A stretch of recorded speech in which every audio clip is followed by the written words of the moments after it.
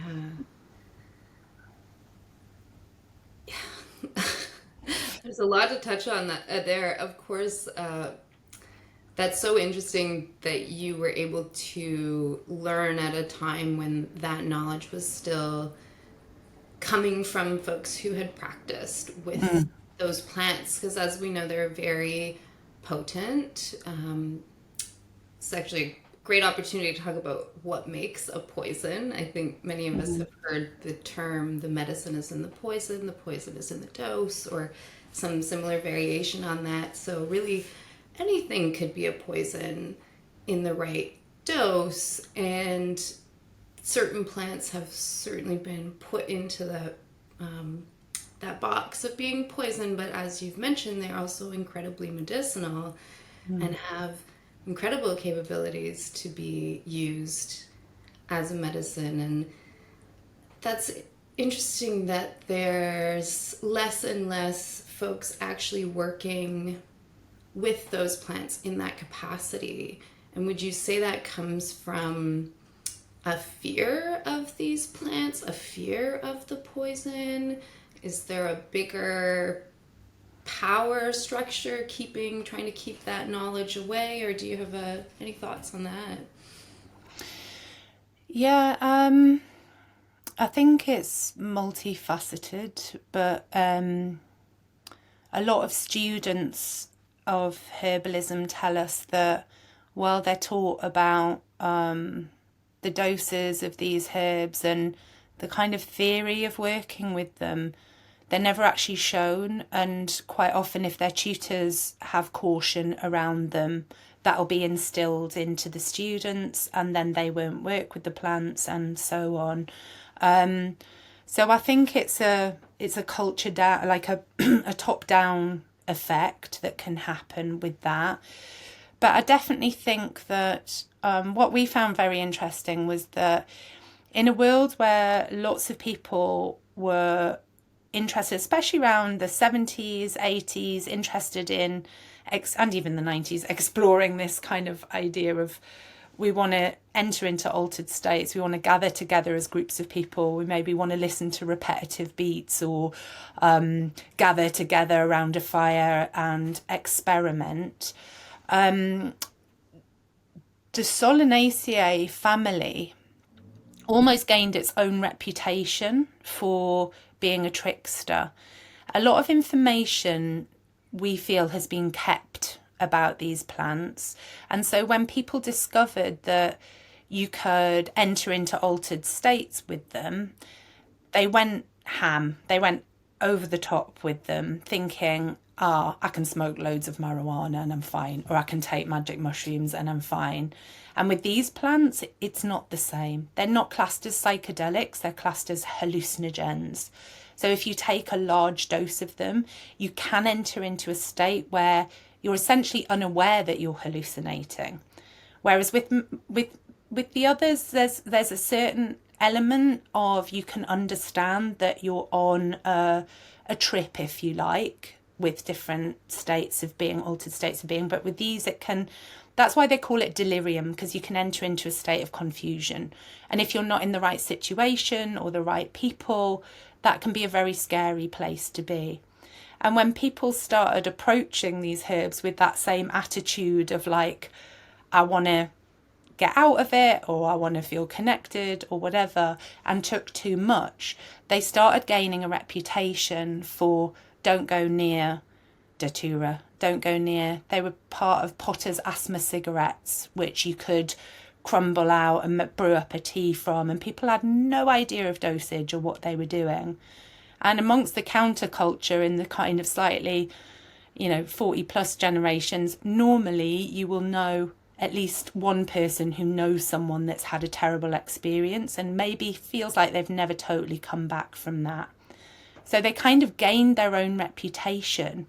And I feel like, the government decided that they were gaining their own reputation. They didn't have to make them fully illegal, but they popped them onto this legislated list of herbs that meant that fear within the professions that really know about the chemical compounds, the dosages, how the body will interact, other herbs they might interact with, started to lose the knowledge.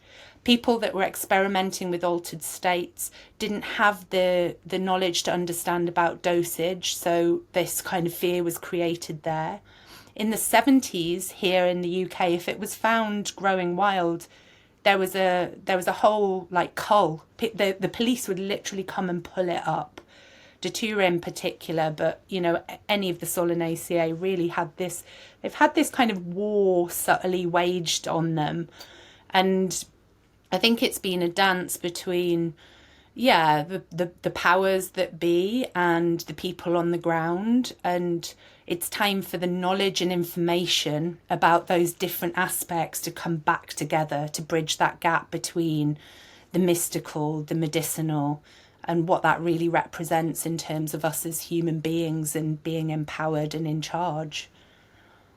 Yeah, absolutely. And I think one of the patterns that I have recognized as we vilify certain plants or try to separate ourselves from them, separating ourselves from the knowledge, that just goes against everything that is holistic. And we end up in these situations where without the knowledge, people experiment, and that's when things can become quite dangerous. Yeah. I know one of these people you mentioned who, as a young person had heard this plant could do this, found it, had a terrible experience. And that, I don't, I can't say for sure, but those experiences may be lessened if we had more integration of that knowledge with 100%.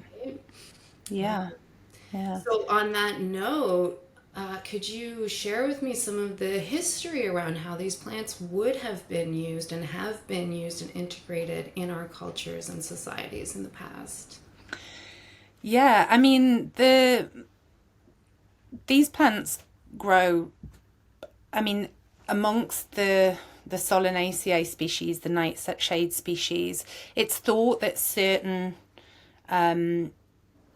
species, so like your mandrakes or your Belladonna, your Daturas, came from certain parts of the world.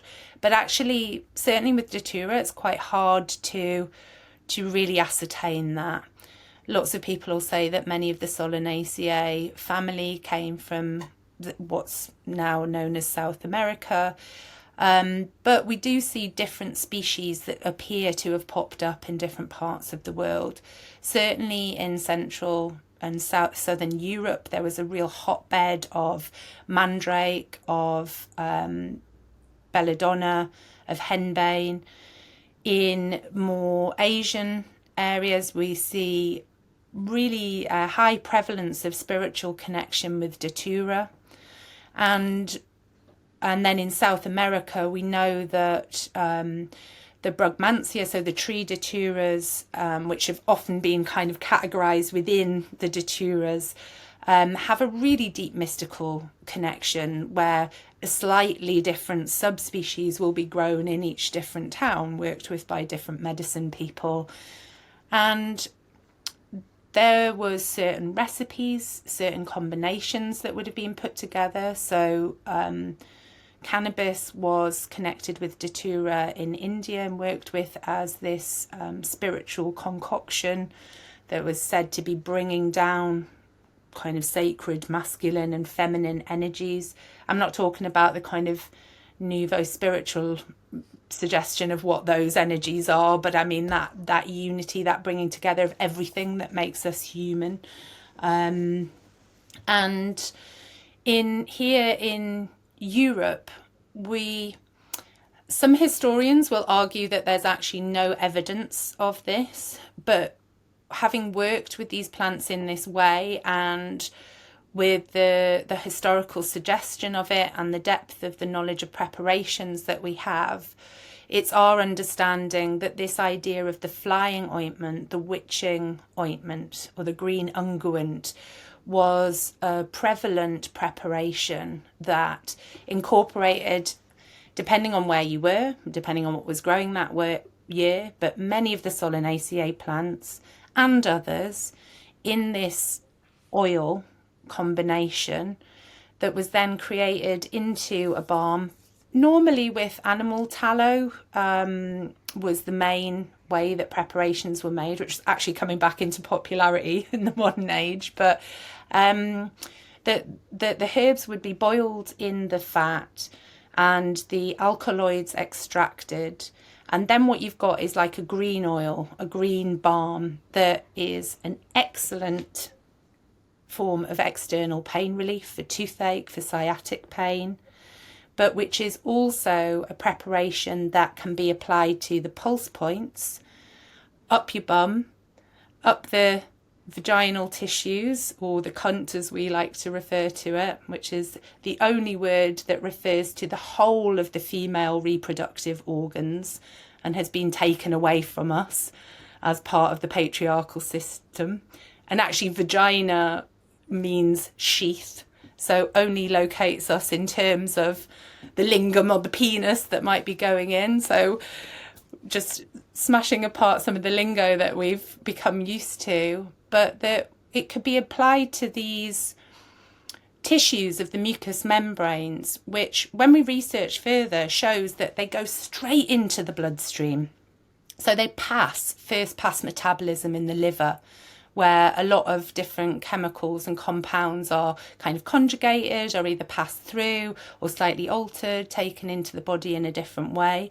Sometimes you need a higher dose of something to be able to attain effects. But when they go into these delicate mucous membranes, they enter straight into the bloodstream. So they pass this first pass metabolism. They're alkaloids, which means that they're alkaline in nature. So they pass across the barrier of the mucous membranes more easily. So they're actually this perfect preparation for being able to use externally to enter into the bloodstream that create these shifts in conscious awareness. And in that we have this idea that the flying hag, the woman on the broomstick, pre the kind of 1400s woodcuts, the broomstick was turned the other way, as if the women were masturbating with the ends of the broomsticks or like-shaped implements with this green unguent applied to it, and that there would be this sense of flight, this sense of altered states of reality, where they could gather together and have these kind of rites, possibly around a fire. And there's this, brilliant mythology and folklore and history around the use of this ointment that when we've gone back to explore different recipes, it really feels like we're tapping back into that time period, back into what was going on at that time, and learning about a really advanced preparation, we call it folk medicine, but actually, without understanding about the way that the blood flows through the body, or the way that the liver might recognize and change these chemical compounds, here is something that's actually a really advanced formula for getting safe doses of potentially very powerful herbs to have great medicinal, spiritual, emotional effects on the body. Yeah, that is something I think as we study herbs and the history and start to understand more, is that our understandings today and our way of describing things doesn't necessarily mean we know more about No. what is happening. And we start to see that when we see these incredible ways plants have been used in preparations that we know they didn't have the tools, the observation tools that we have today to break down chemically what exactly was happening, but there was still an obvious, deep understanding. And that is incredible to try to put our minds into what that is like. I think that's a kind of constant work of a herbalist also, to try to change our perspectives and shift a little Yeah. out of our modern mindset. I find it very interesting also I think of these plants, and we're specifically speaking of the nightshades right now, the poison nightshades, but really many of the plants that have that capacity to shift our perspective or alter our perceptions, kind of think of them as a bit of a chariot taking us over a threshold. And when you describe the way that the flying ointment actually works in the body through the mucous membranes coming into that bloodstream, really evoked that picture. That was lovely. So Yeah, and and masturbation can do that too. So if you combine the two things, I mean, you're in holy ground right there. It's like, and that's also something that's been repressed, especially within the female population, and speaks of so much more about what these plants represent actually, and the kind of the history of what's gone on in terms of how they've been controlled and managed, and how they might tie into sexual empowerment as well. And I mean, Datura certainly is a powerful aphrodisiac. In our book, we talk about a self-pleasure ritual with the flying ointment, and how it can really unleash some of those parts that lots of people have found repressed, through the society that we live in the Western world. So that's interesting too, as it's sometimes said that, poison plants are very much associated with women, and I think there's probably a lot of reasons for that. I know many women in the past have been herbalists, so would have been the ones to carry this knowledge. And also with the power dynamics and the difference in what was sort of acceptable, how to behave, I know poisons were a common, or the most popular way for women to kill people. And so that's an interesting part of the history of those plants as well. And of course, before we had modern chemical analysis tools, it would have gone likely undetected, or at least it would have been much more difficult to detect.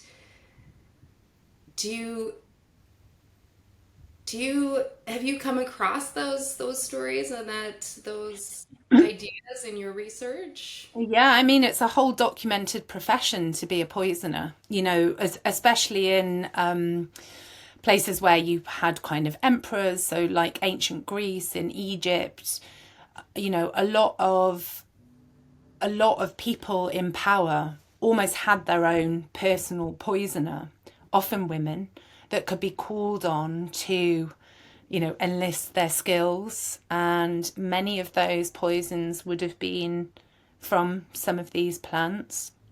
Belladonna is one that historically has a lot of history have connected as being the great go-to for poisoning. And again, you know, often those poisoners were women. It was the women that were, you know, even pre-patriarchy, bringing forth life and feeding babies, and there is a certain amount of immediate nurture that has to happen, which does involve the knowledge of plants, you know, a pukey baby, a rashy baby, an infection, whatever it might be, and having that deep knowledge of herbs to start with. That kind of early days of patriarchy, Roman, ancient Greek kind of culture, you know, there was a lot of battling going on. There was a lot of men being away, and women very much had a lot more control of knowledge in the home that may be unknown, you know. And we know that whole areas of history have been wiped out through the patriarchy and how they want history to be known in terms of power and knowledge. But that, yeah, having that day-to-day knowledge of the plants and power, there was almost more spaciousness and more need for women to have more of that knowledge. However, we do see that change when we get into kind of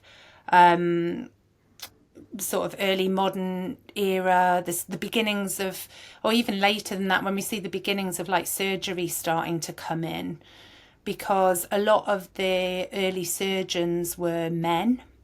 And we know that a lot of these plants, the Solanaceae plants, were part of the early anaesthetics, the soporific sponges that were a combination of opium, poppy, of mandrake, of henbane, and they were in these soaked sponges that were sucked and inhaled, that would take people into enough of a stupor to have operations done on them. And a lot of that was done in those kind of Italian, I don't know, I'm sure you've seen images of it or maybe even visited them, where there was like there was a operating table in the middle, and then there was layers of viewpoints, so all of the surgeons and doctors could come and watch on what was going on.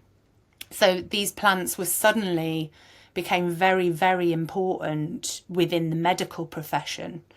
And the surgeons were really the ones that started turning herbalism into a profession, if you like, and not just a vocation or part of everyday life with the medicine person. And they would come out and into the community and start charging money for operations, for knowledge. And really that seems to be the time when a lot of this kind of battle between folk knowledge and, well, we want you to pay for this knowledge, started to come into effect. And these plants were also at the kind of the pinnacle, the heart of all of that knowledge. So the surgeons started to need the real deep understanding of these plants, of the chemicals, of how they might work in the body. There was also that risk that people would die under the anaesthetic, because obviously the dose to get someone into a deep enough of a sleep to be able to operate on them versus when that might tip over into something else, the margins were quite small. So yeah, we know that the herbal, the power within those plants started getting shifted over, and we can only suspect that at that time folk knowledge of these plants was trying to be suppressed as well. And we do see that later in the witch trials, you know, that these green unguents are talked about in some of the papers from them, which suggests that if you were found to have these preparations on you as a herbalist, that you could be deemed a witch. You know, what were you doing with these powerful preparations? And there's, you know, I mean, that's a vast subject about the trends and the culture that went through those several hundred years with all of that. But it was certainly something that was risky even back then to have knowledge of those plants and actually have them in your possession.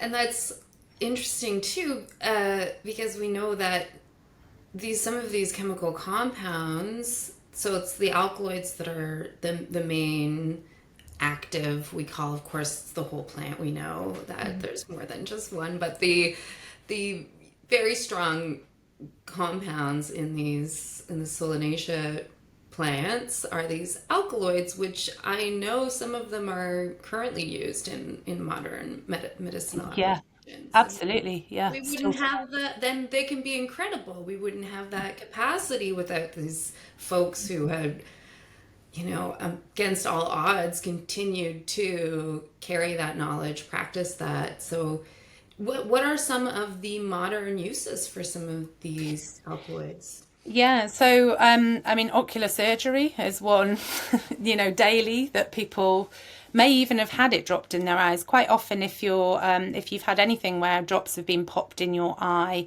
so that your pupil dilates, and then you have to be very careful for a few days afterwards.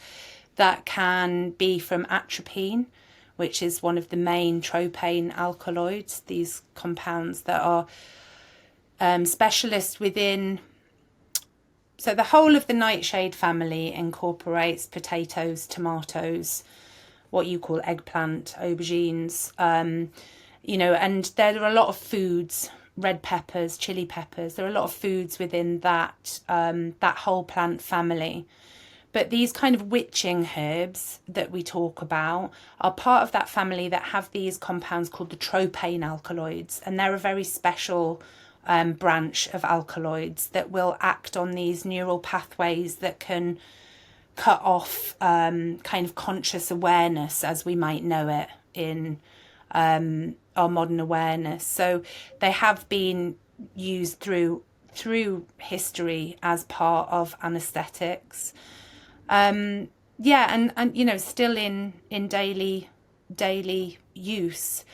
Sometimes chemically constructed as well these days, but the origins are there from the Solanaceae plants. And they're, interestingly, when we were doing our research, so we've been researching these plants for, 25 plus years. And because not a loads is written down, a lot of the knowledge that we had to go to were from hospital reports from this kind of era of the 1970s, when people were starting to take Datura. We talked about the experimentation of it. They'd turn up at hospital settings in this kind of delirious state, or would be having operations where atropine was being, or hyoscyamine was being administered. And then the reports would be written about what was experienced in those people. So it could be from an intended use within the hospital setting, or they'd walked in off the street and it turned out that they were under what's called anticholinergic syndrome, but like overdose essentially of the Solanaceae plants. And what was being experienced would be written down, so we can gain a lot of knowledge about what's happening for those people in those states from these reports. And one report of someone who'd been, I think it was for pain relief that they were taking one of the compounds, and they'd had this amazing epiphany of knowledge that was related to their work, but was knowledge that they felt like they could not have known before, that they'd never known previously, that had come to them under the influence. And they'd reported it, written about it, and it was in this medical report. And it was like, okay, that was one of the first reports that made me think, maybe there's something in this that isn't just about these herbs offer asthma, these herbs offer, stomach cramps or whatever, or these herbs offer like, let's go and have some spiritual connection, that maybe there's some other way that they could be worked with medicinally in terms of practitioner, patient relationship, that might be a more psycho-emotional use, for want of a better word, for these plants. And I actually, on the back of that, wrote my dissertation on how we could potentially apply Datura in a more herbal clinical setting, potentially for creating change without entering into necessarily like an altered state, but what do these plants have to offer on a more subtle level that will create powerful shifts within our lives? And it was more of a suggestion within the dissertation of like, let's look at the information we've got and let's see what more information we need to understand this. But it really got me thinking, yeah, there's a lot to learn here. But the medical reports are something that are very useful within the study and research because we don't have loads else written about them. Interesting. That's so interesting. So I also know that, I mean, we know as herbalists, we learn about plants from a lot of different facets, perspectives. We learn about them chemically, we learn about their biology, we learn about their personalities also. And that's something that can be a real game changer, I think, when we are beginning that journey.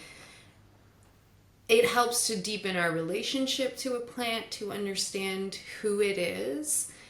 And I feel it helps with remembering about how this plant can be used when we apply these, archetypal, astrological energetics to a plant. So I'm curious to know about specifically some of these nightshade plants. Who are they?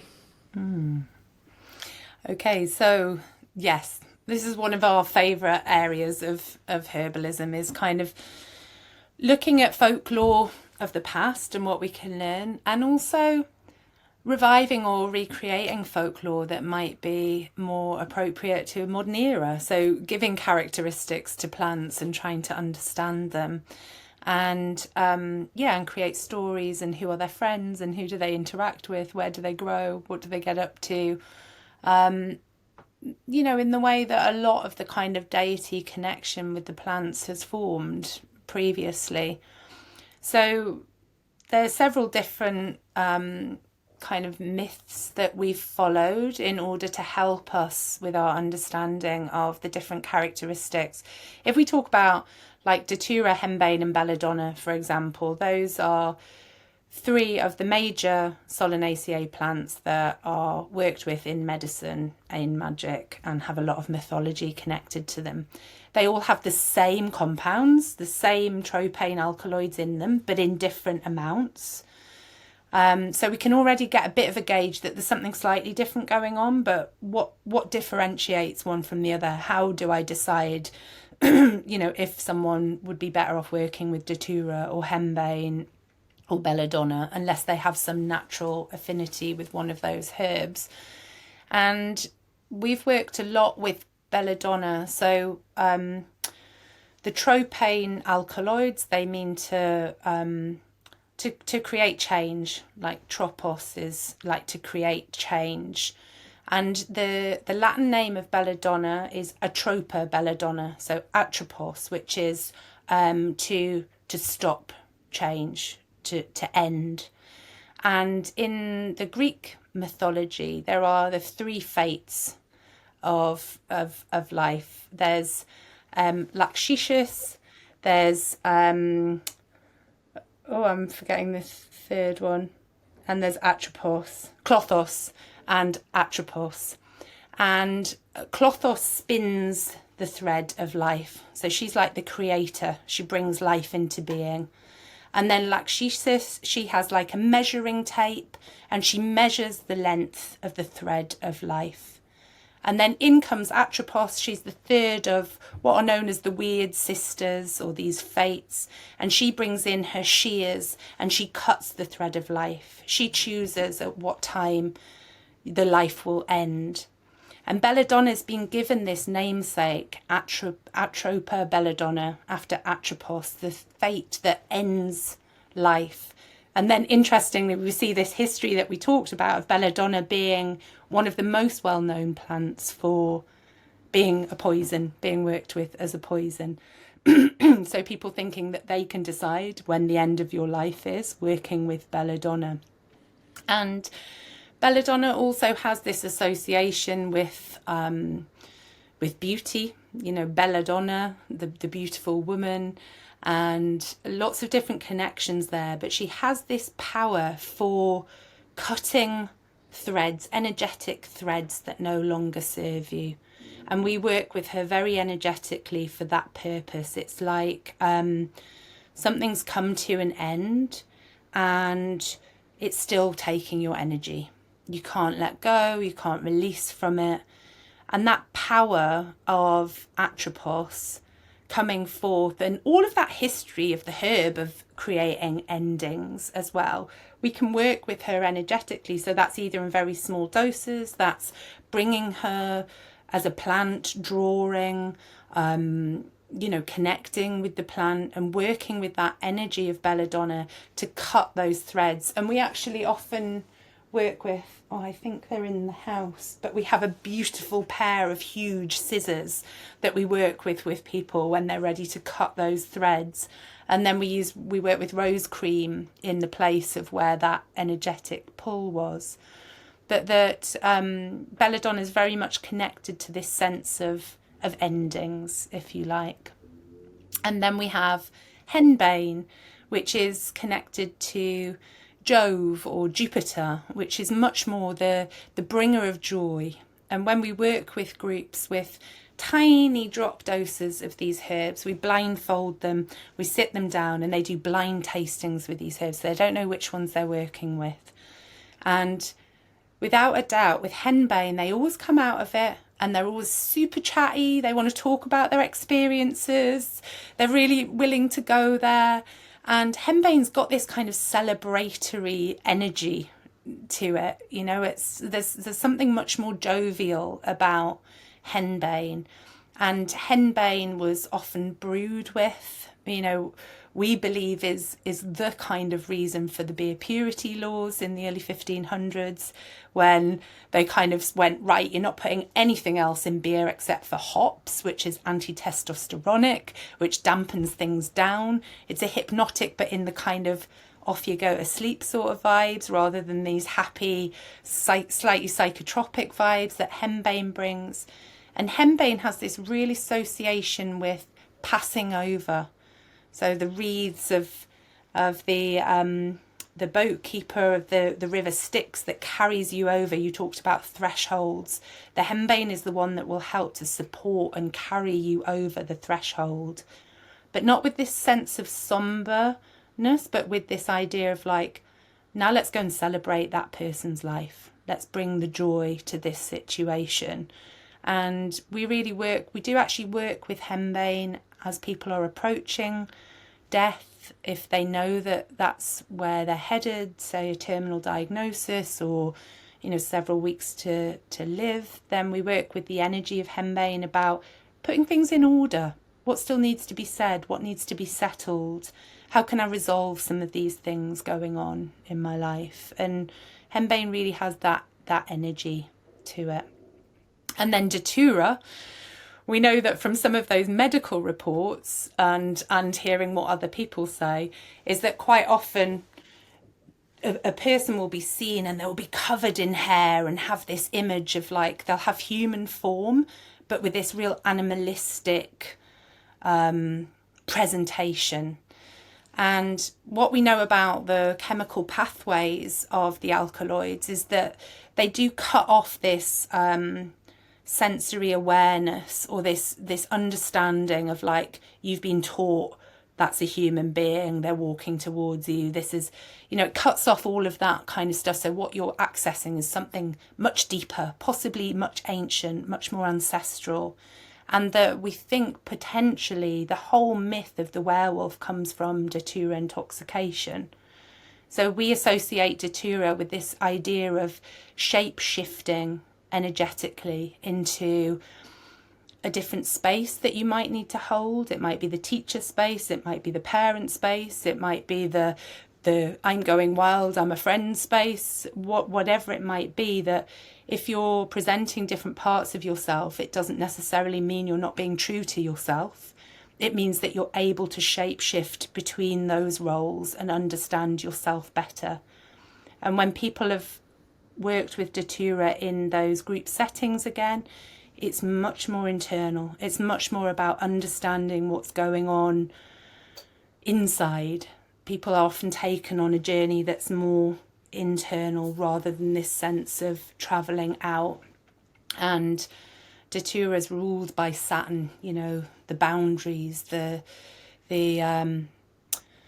discipline, the kind of grandfather time, the first discipline that we come across. So that real sense of where are my boundaries, who am I, getting to understand and know yourself. So that's just some of the ways in which you can connect in with these herbs, working with the kind of older mythological knowledge and layering it up with our understanding of the herbs. And it helps us to connect in with those specific energies of the plants by understanding those stories. So, yeah. Beautiful. Thank you for sharing that. It's lovely to hear about their individual qualities and personalities. So, something you were just discussing is very much tied to another question I had about these plants are, of course, very much associated with death, also with life in the way that they can be used as quite helpful medicines. If you think of Datura being used for asthma, which an asthma attack can be deadly for some.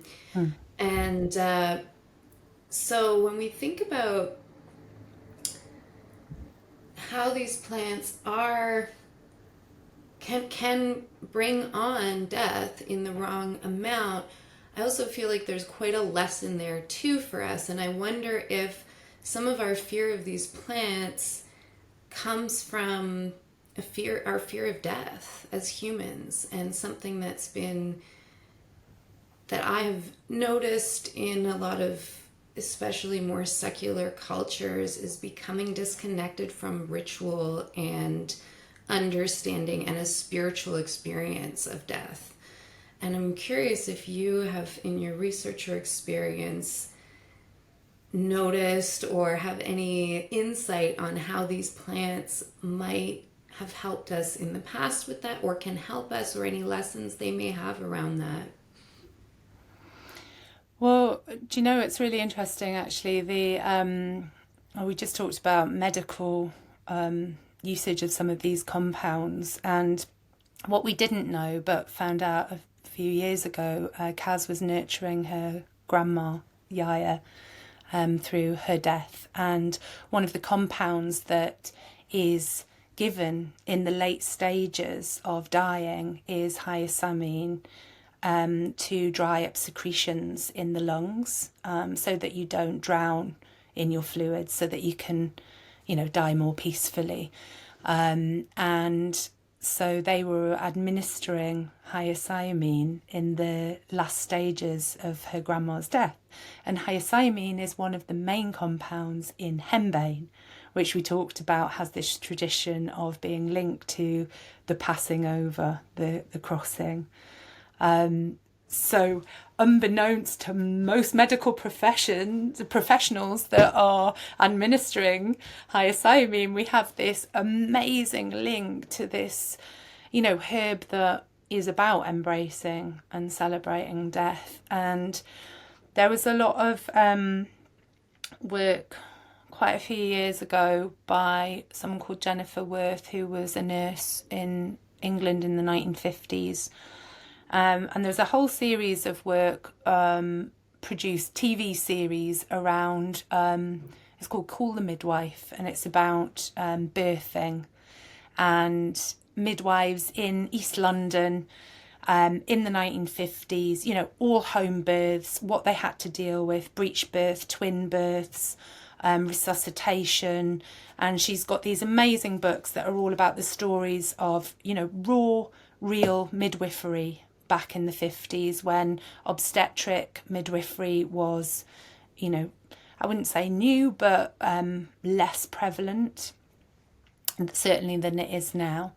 And she also has a book called In the Midst of Life, and it talks about the change that happened around that time into the 1970s of the aim to preserve life at all cost.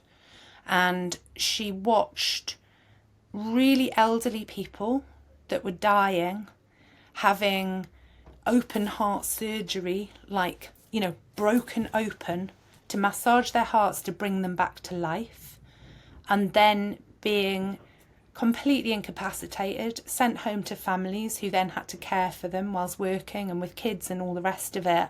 And that the doctors were like, yeah, we've saved a life. And that there was this change in attitude that was really disconnecting people from death, wanting to preserve life at all costs, and started to seep in this, disconnection and fear. She watched it happen, and it's really hard. It's a hard read, that book, In the Midst of Life, but it's a powerful look at someone that observed the changes that happened. And people, the elderly, would die at home with their loved ones around them more gently, and rather than often trying to preserve life, but at what cost to quality of life. And it's an unusual thing for someone to have been by someone's side while they're dying now. So we lose that disconnection with feeling empowered and knowing how to do it. And it's like the midwives talk about, we never see breech birth. So how would we know how to deliver it? Because if a baby's breech, you'll be given a C-section, in an obstetric setting. If I never see the poisons or the Solanaceae being worked with, how do I know how to work with them as a clinical practitioner? If I never see death, how do I feel empowered to walk someone through their death and be there for my family members? And I think there is this move back to understanding that is also part of our power, like the knowledge of plants, like birth. The birthing movement has been huge. I know Ina May Gaskin and Pamela and all the people at the farm have been doing amazing work for years, but it certainly took a long time. It's only in the last 15, 20 years here that there's been dedicated home midwife teams in the UK. And I think there is a sense of changing because people feel hurt and upset often by the way their loved ones maybe were treated during their dying years. But I think there's definitely this connection with the poison plants and birth, death, sexuality, sensuality, medicine, empowerment in all arenas. I think they're a really good, important representation of all of those struggles that we have as humans, and finding our way back to what we know is really important.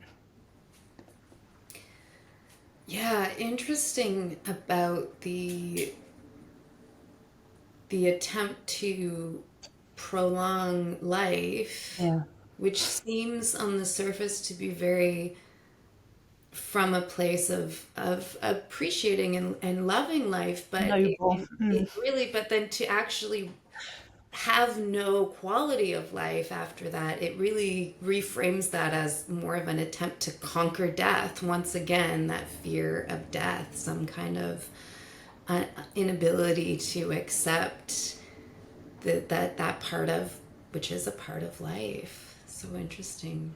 Yeah, definitely. About the Henbane, that was an amazing story. I got I got just chills all over.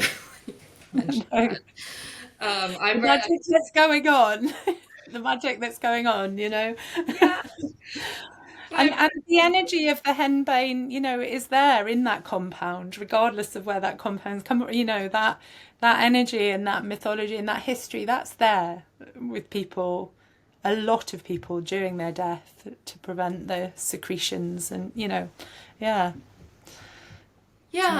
I'm curious too, and I know we have talked a little bit about this, we've definitely touched on it in many of the conversations we've already had, but about the power and knowledge piece. Those words keep coming up, and you think about these plants as being very powerful and knowledgeable, and then also about the power systems and structures that we live under and have for many, many thousands of years now, particularly the patriarchy.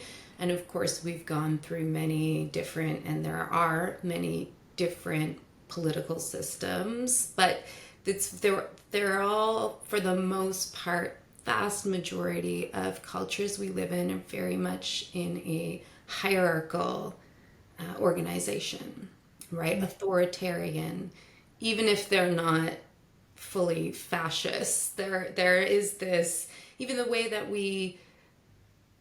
the way our healthcare systems work. Medical research. Yeah.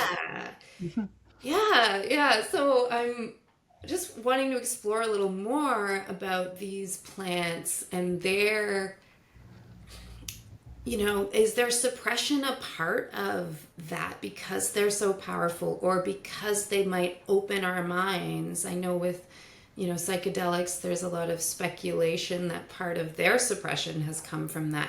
Could they make us more free? And is that a threat to the systems that be? Is that something that you've come across in your work or explored? Yeah, I mean, lots of these questions are kind of huge in that there's so many different layers, of our experience around this. But what I will say is that, being taught, like you said, to work with Datura for asthma, or releasing gut spasm with your Belladonna, your Henbane, or hot flushes with Belladonna is one thing.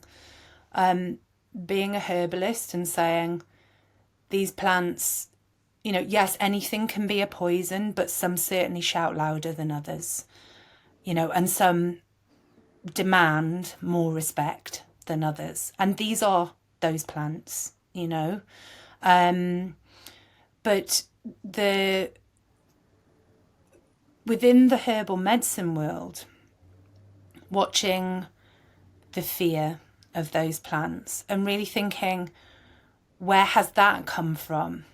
And are we playing into this system of knowledge and power and who has access to the plants? Because in my mind, within the medical world, here's doctors that are giving a compound that's related to Henbane without any knowledge that Henbane has this amazing mythological connection to death.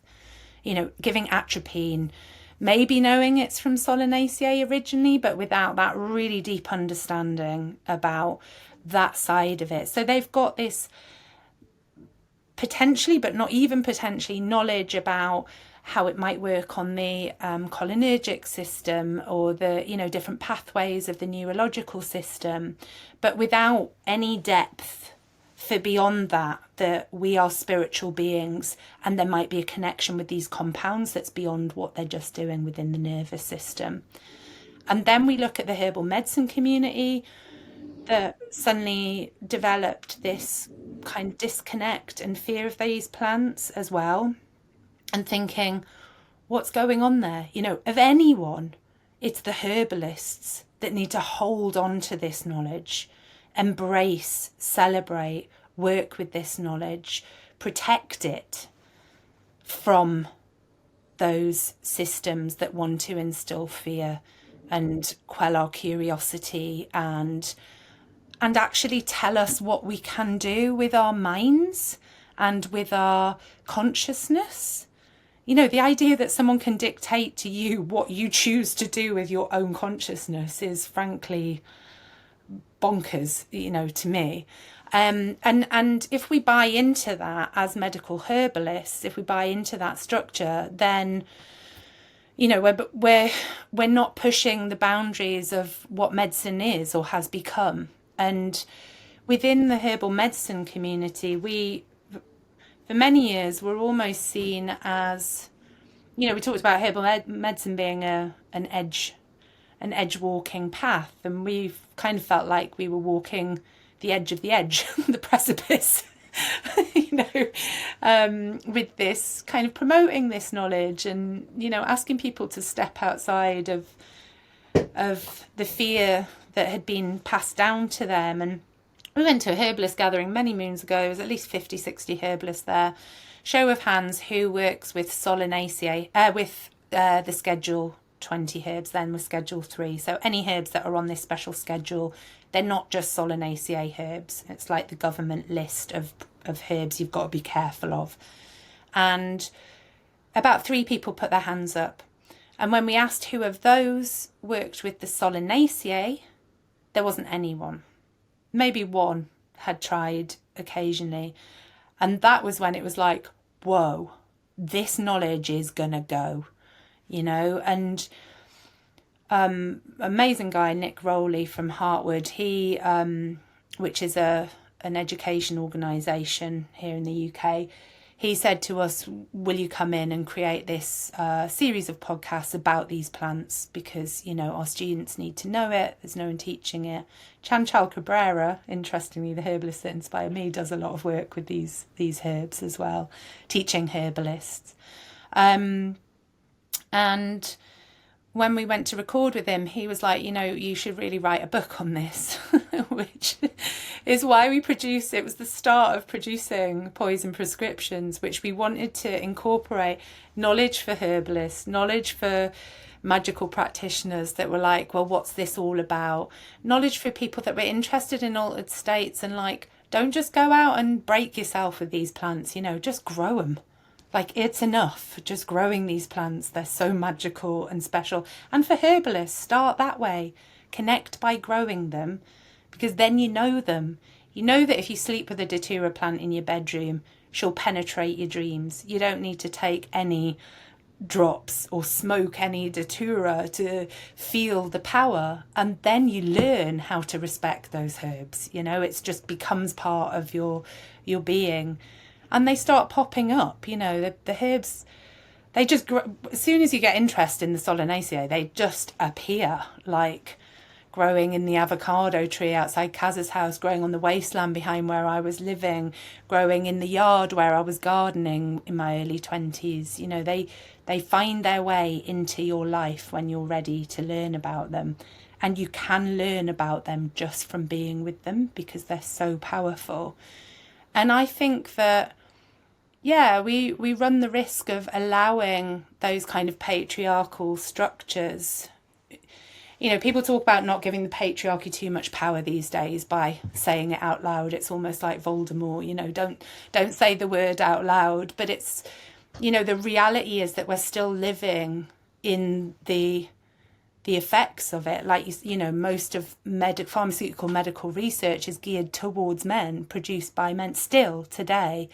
You know, on International Women's Day, we did a whole look at the current medical paradigm and how geared it is towards understanding men's health. Yeah, you know, it's a complex thing, but yeah, I really feel that as herbalists, we need to embrace this knowledge to make sure that we're the gatekeepers of it, because they're not doing it in the medical profession, you know? Mm-hmm. Yeah, that is a lot to think about. I don't even know if I answered your question. I mean, I'm the one who asked the question, so. This actually did lead me to, I did have one more thing. I know we've been chatting for a while. I'm sure you've got some other things to do with your day, but one thing I was curious to hear about is your experience with growing the plants. So you did mention a little bit about growing them. I've grown a few. I've had some Belladonna, Datura, although I have found, and I've also heard this, that they can be difficult to grow, and that they sometimes will sort of, at least the seeds will germinate on their own timeline. You could try for years, or you could put seeds in the ground and they won't come up until, you know, they decide they're ready. Is that something you've experienced specifically with these poison nightshades? Yeah, definitely. I mean, each one has its own, you know, special character when it comes to growing it. And we always say the mandrakes are the kind of most tricky to get going. And there's this, you know, with some seeds, they want to go in the freezer first, beforehand. Others, like mandrake, needs soaking for a really long time and then a lot of patience and keeping the soil dry, and might not come up for months and months. And then might suddenly come up. And, how much of that is like the plants will come when they're ready? How much of it is about creating the perfect environment for them? How much is about you being ready for the plant to grow? is kind of all our own fruit to pick with that one, to try and understand what's going on with it. But yeah, I mean, we've had, students take Datura seeds away, and then, they'll plant a lot of seeds and one precious Datura will grow, and they'll be nurturing it and sending us photos of it, and and then you get your next batch of seeds and maybe a few more will grow of that, and then before you know it, it's taken off all over your garden. But I mean, to a degree, lots of herbs can be like that.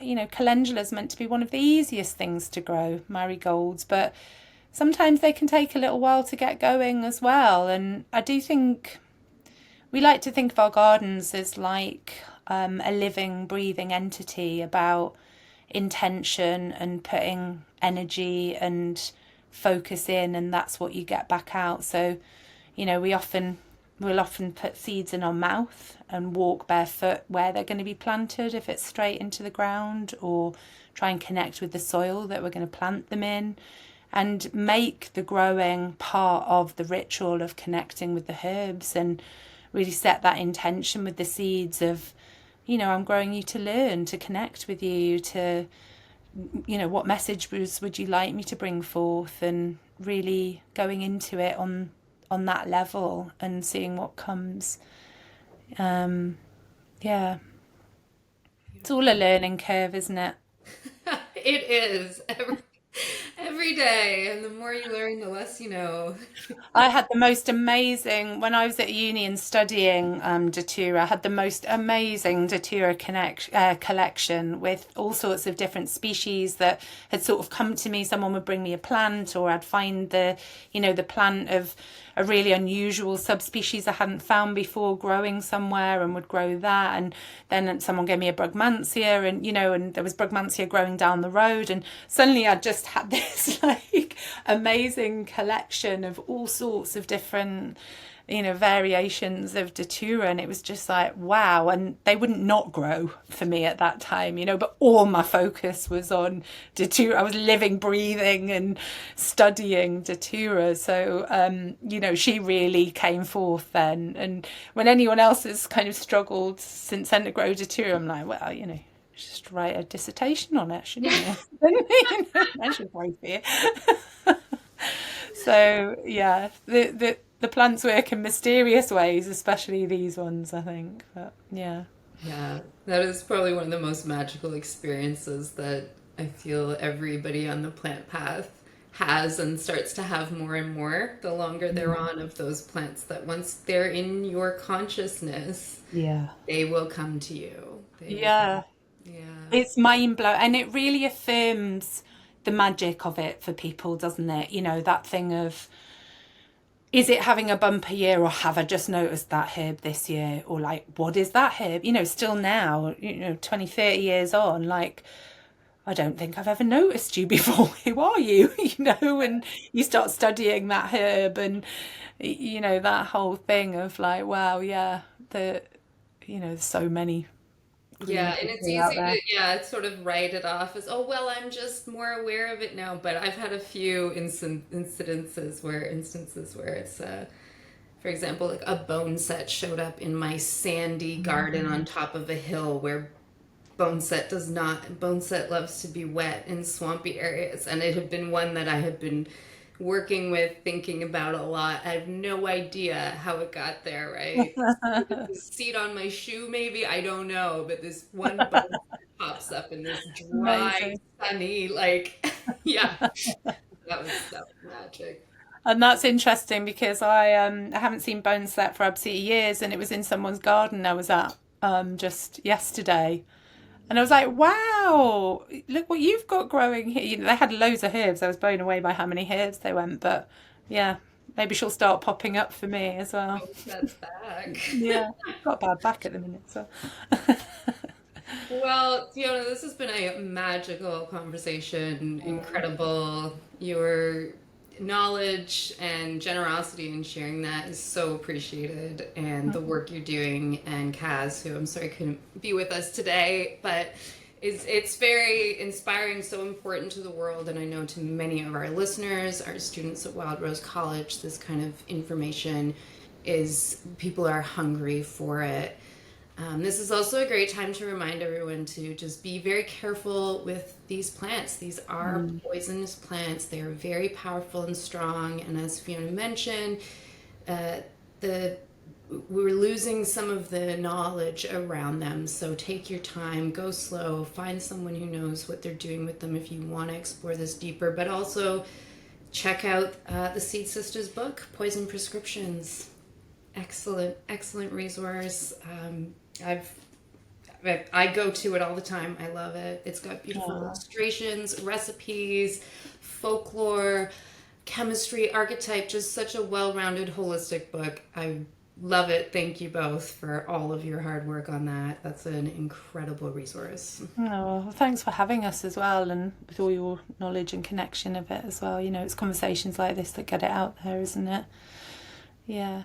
We've also got Datura in our, we've got a new set of sensory herb oracle cards that have just come out as well, and Datura features in the spirit section of those, so they'll be nice for you know what we're talking about, like, oh, I've suddenly noticed a herb.